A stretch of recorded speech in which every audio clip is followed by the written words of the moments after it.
Taong 2009 nang magbakasakali sa Maynila si Michael De Pedro, 34 anyos, tubong Hamindan, Capiz. Sa hirap ng buhay, pinasok niya ang pangangalakal. Inikot niya ang Bulacan upang mangolekta ng mga bote na kanya namang ibebenta sa junk shop. Naging kargador, pahinante at driver. 2012 naging taxi driver siya ng Uber.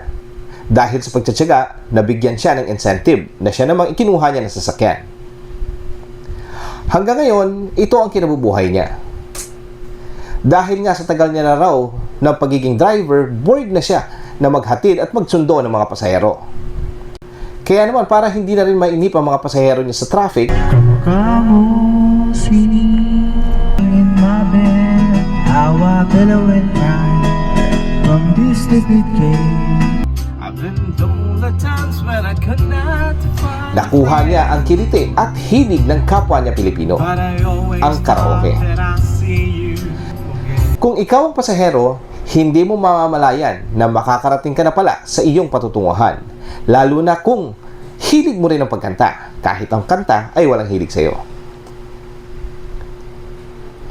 Ito daw ang pangbawi ni Kuya Michael sa mga pasahero, dahil kung wala daw ang mga ito, wala rin siyang sasakyan ngayon. Marami nga daw ang nagme-message sa kanya para ma-experience ang karaoke ni Kuya Michael. Yung iba, OFW pa na nagpapasundo sa airport. Ang kaso, by booking lang talaga siya. Kaya kung ikaw at gusto mong ma-experience ang karaoke habang nasa biyahe, book na.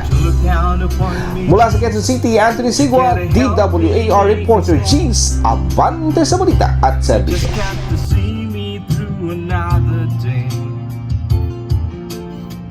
My butt is aching and my time is out here.